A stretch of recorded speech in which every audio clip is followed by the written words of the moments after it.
Nesse primeiro vídeo, eu vou abordar algumas sobrecargas que são impostas à coluna. A coluna é sempre o ponto principal dentro da prática, no nosso corpo, para todas as coisas que a gente faz. Então, a gente vai separar num bloco falando sobre cervical, torácica e lombar.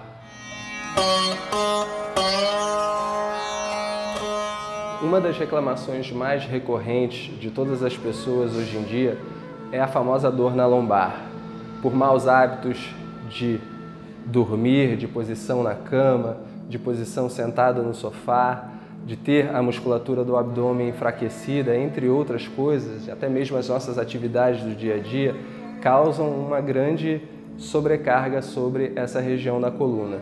Então, na prática de yoga, de asana, a região lombar é bastante requisitada. Então, uma das coisas que a gente vai prestar atenção para reduzir essa sobrecarga na lombar é trazer junto do movimento sempre a flexão dos joelhos. Por exemplo, se eu vou buscar alguma coisa na minha geladeira, em casa, eu nunca vou buscar aquela maçã na gaveta sem dobrar os joelhos. Quando eu não dobro os joelhos, eu imponho uma sobrecarga muito grande nessa região das costas, na lombar, e também imponho uma sobrecarga sobre os joelhos. À medida em que, ao dobrar os joelhos para pegar esse mesmo objeto aqui embaixo, eu ativo a musculatura das coxas, facilito o movimento de flexão do quadril e automaticamente reduzo a sobrecarga sobre a lombar. E faço a mesma coisa subindo. Quando eu desço, eu dobro os joelhos e busco esse objeto lá embaixo. E quando eu subo, eu trago esse objeto acima com os joelhos flexionados até chegar lá em cima. Então, essa é uma forma de proteger o meu corpo ao longo da prática em relação à lombar. Então, se você ouve o comando dentro da aula, estando em pé, partindo de uma postura em pé, você diz para o seu aluno: inspire aqui em cima, e ao expirar, leve as mãos ao lado dos seus pés, flexiona os joelhos, cola as costelas sobre as coxas, relaxa o pescoço, obviamente, para não sobrecarregar a cervical também, mas você observa que ao dobrar os joelhos, eu elimino a resistência dos posteriores de coxa, glúteos e até mesmo da musculatura lombar que freia esse movimento de flexão e protejo essa região do corpo. Nesse momento, as coxas estão trabalhando de maneira bem intensa e a lombar está muito mais descansada. E para subir é a mesma coisa, você diz para o seu aluno baixar um pouquinho o centro de gravidade do corpo, dobrando até um pouquinho mais os joelhos e dali levanta o tronco, só o tronco devagarinho, e os joelhos se estendem no final do movimento. Graças a essa flexão dos joelhos, ao subir, eu também não trago uma sobrecarga para a minha lombar. Eu estou usando aqui a musculatura das coxas e a minha lombar está protegida. Então, essa é uma das formas que a gente pode encontrar de demonstrar para o aluno que ele pode chegar com as mãos no chão numa boa, sem machucar a lombar.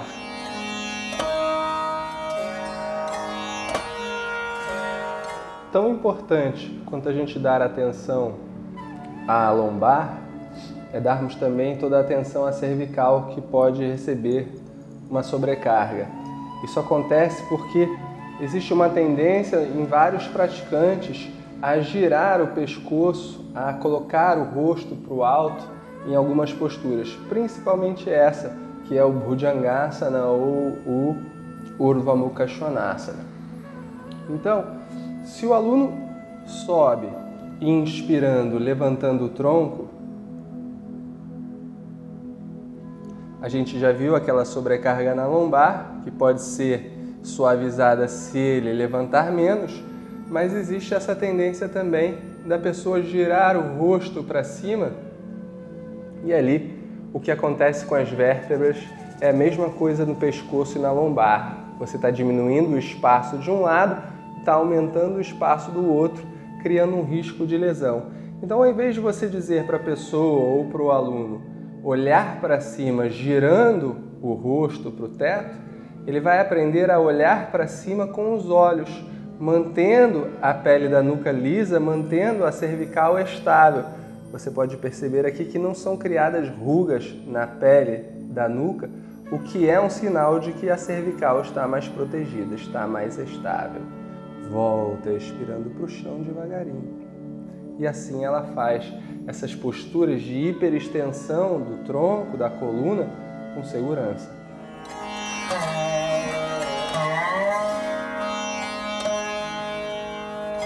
Por último, mas não menos importante, a gente vai abordar agora a região torácica. A gente percebe que a região torácica tem uma curva que é chamada de cifose, ou seja, é uma curvatura que a gente poderia dizer aqui para fora da coluna, enquanto a curvatura da lombar e a cervical são curvaturas que estão afundando, que estariam indo para dentro.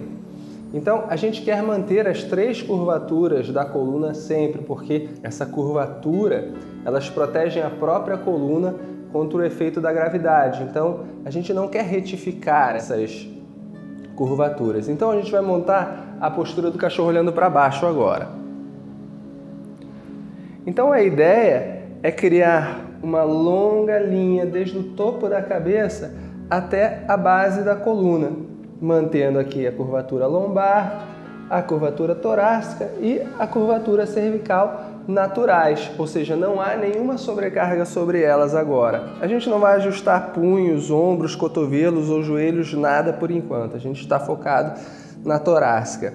É muito comum a gente ver em revista ou vídeos de yoga o praticante, o aluno, enterrando o peito e enterrando a cabeça na direção do chão.